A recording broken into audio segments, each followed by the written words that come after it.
Yo, what's up mga kabi? Magandang tanghali sa ating lahat. Alright, ngayon malinaw na ang ating audio. And may audio na talaga tayo. Punta tayo sa meetup natin doon sa enduro battery. Isang pirasong enduro battery. And then syempre pinopromote pa rin natin ang ating product, Avery Laris. Meron tayo niya sa Shopee. Pwede rin kayong umorder sa amin direct. PM lang kami sa page Avery Laris for life.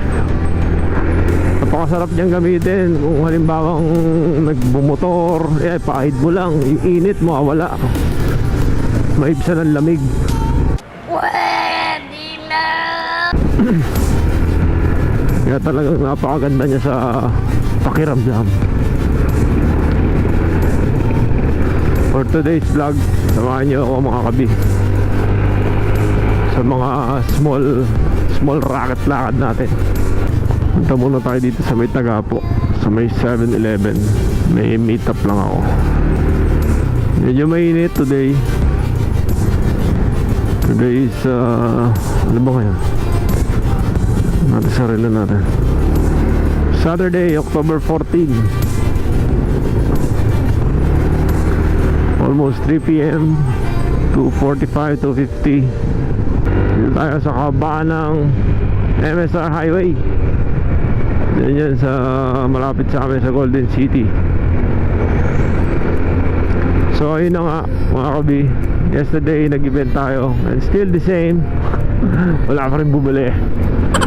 Napaka talagang tumal kahapon. Pero luckily and salamat sa Diyos dahil may mga special orders naman kami.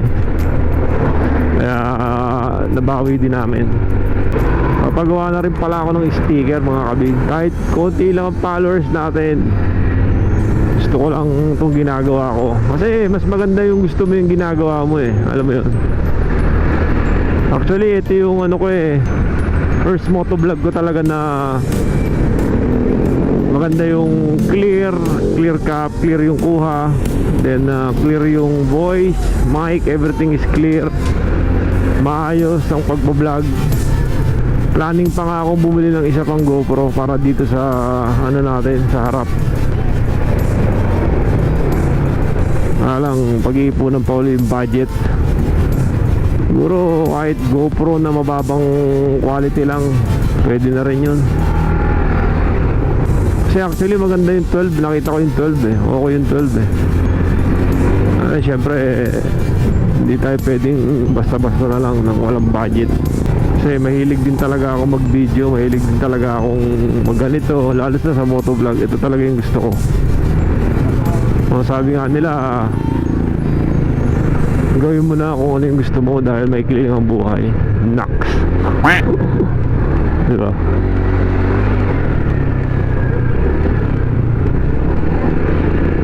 Dito na tayo sa Tagapo. Dito natin imimit yung unang ka-meetup natin. Kalimutan ko yung pangalan niya Actually nakita ko sa marketplace. Matagal ko na siyang kausap. And hindi lang kayo matuloy-tuloy kasi nga may mga ginagawa tayo, event tayo, mga special activities tayong ginagawa. Uy, may Master Show, may shoutout. So dito siya sa may 7-Eleven dito.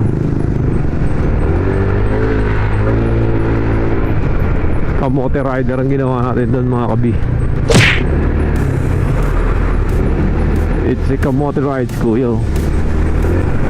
Kasi napakasarap naman talaga mag-vlog pag nagbumotor. Alam mo yun, halos na pag minsan tamang boring ka sa traffic, especially maraming nang nakakapagpasira ng momentum kapag ka traffic. Yan na, starts the boring. Pwede ka nang antukin, pwede ka nang tama din. At least kung nagbablog ka, makapagbigay ka ng certain ideas. Ayun nga pala, ang nakita ko dito kay GoPro 9, kasi nga first use natin si GoPro 9 eh, first high-end na action cam na nabili natin. Shoutout kay Boss J na nagbenta sa atin ito, I think 5 days ago. Okay naman yung product niya, maganda.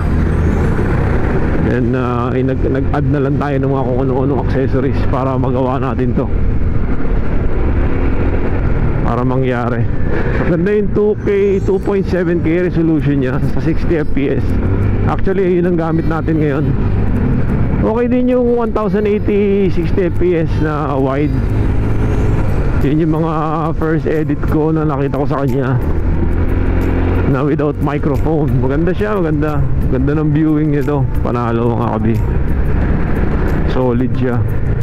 So ang setup ko dito is 100 ISO minimum. Then naka 800 tayo sa max ISO. Tapos syempre naka boost yung hyper ano natin, smooth. And the shutter natin I think is 140 something like that. Hindi ko, nakalimutan ko na. Kasi ay sorry, 240 pala. Kasi 62.7 FPS eh. Kapag kasi mataas yung FPS, okay lang nataasan mo yung yung tawag dito, yung shutter niya. Kasi mas yan eh, mas clear. Sa color, naka GoPro tayo. Yan yung mga specs na ginagamit ko dito. So andito na tayo. Tignan na lang natin si Kuya dito. Maglo-load muna pala ako dahil wala na akong load mga kabi. Dito raw kami mag-meet up sa may 7-Eleven Barangay Olympia. Ito na yun. Hindi ko alam kung nandito na ba siya.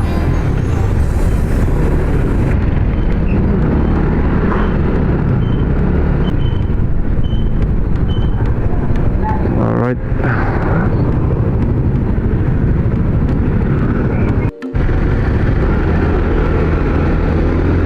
Yo, dito na tayo mga kabi.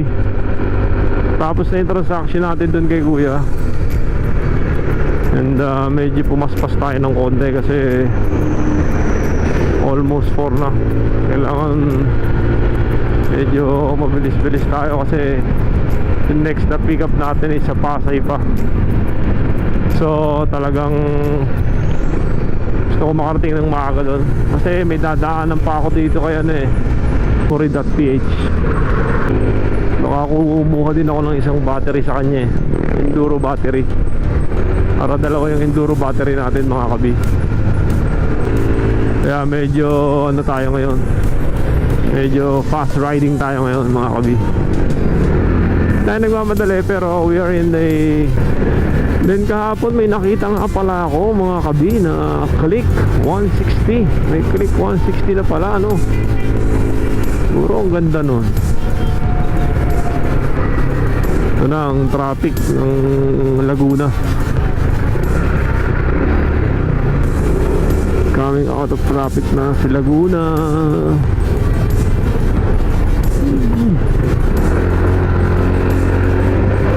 Dito lang to kasi may school dito Perpetual. Kaya medyo matraffic dito. Pero kung wala tong dito, tuloy-tuloy ito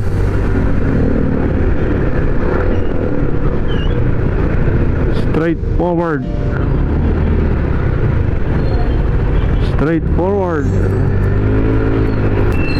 Dito na tayo sa may... Nagpasa tayo ng Binyan. Pakanlalay na to. Kanlalay. Alright. Traffic talaga. And medyo madilim. Huwag lang sanang ulan. Sa kahabaan ng kadiliman, medyo makulimlim. So we are not sure kung ulan o hindi. Hoppa. Di kita ng labanan mga kabi.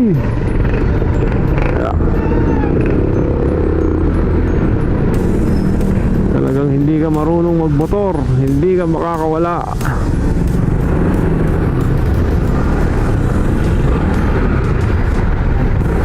Actually, bikers naman tayo eh. For almost 10 years tayong nagbabike. So sanay tayo talaga sa ganito. Mga singit-singit. Alright mga kabi, balikan ko kayo ha. Medyo nagkakaigihan dito. GoPro, stop recording. Yo, what's up? Dito tayo sa Alabang mga kabi. Heading Alabang na tayo. Medyo nakalusot na tayo dun sa heavy traffic. Pinagdaanan natin dun. Dito naman tayo ngayon susubok.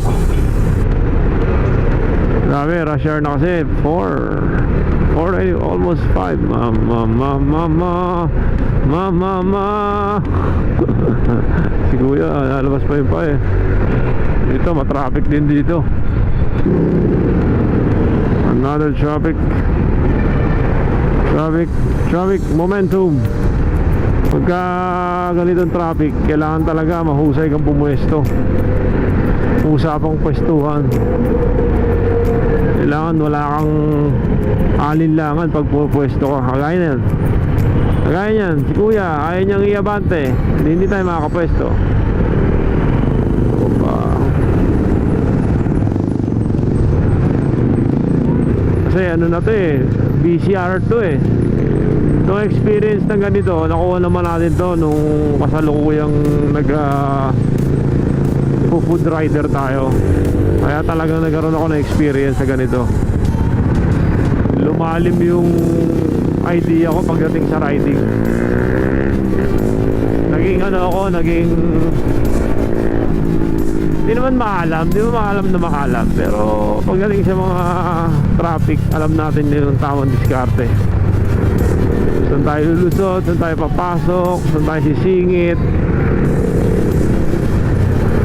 And that time, ang dala ko pa noon was Mio 125. So, sobrang baba ng CC. Magandaan sa ganun, madali siyang isingit kasi maliit. So, not unlike nito. Pero may power to. So, nagustuhan ko dito, meron siyang malakas na power. Kaya niya sumingit talaga. Kaya niya rumatrap. Hindi kagaya ng Mio, hindi siya makaratrap eh. Kasi maliit. Magaling lang siya sa singitan. So dito na tayo. Patagig na to. Bikutan. Puntang Bikutan na to.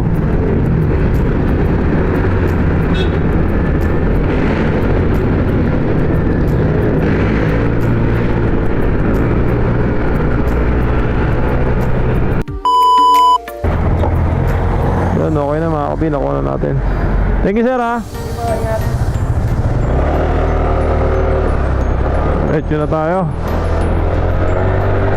Malayo itong FB Harrison eh. From FB Harrison Memory PH. Let's go.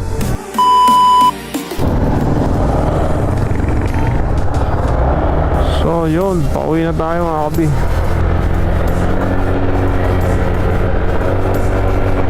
Galing na tayo kay memory.ph and balik na tayo ng bahay. Diretso lang daw to. Mamaya charge natin yung isang enduro para dalawa na sila. Dalawa na yung enduro natin. Dalawang enduro, dalawang Telesin, saka isang GoPro. At naman yun pwede sa GoPro 8, 9, 10, 11, 12. Dito pa tayo sa Las Piñas, BF Homes.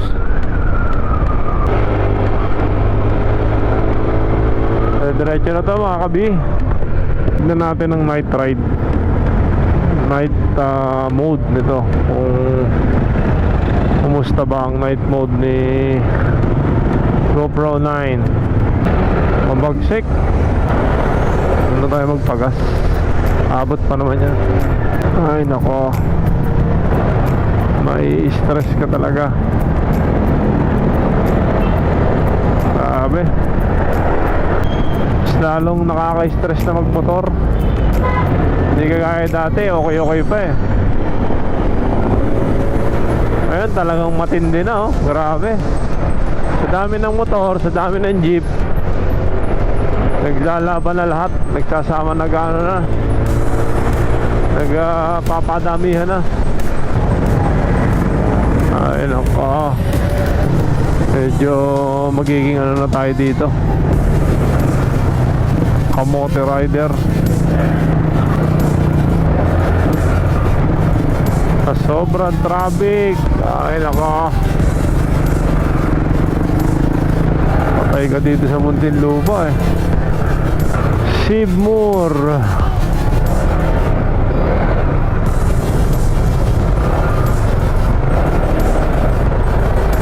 They're not moving.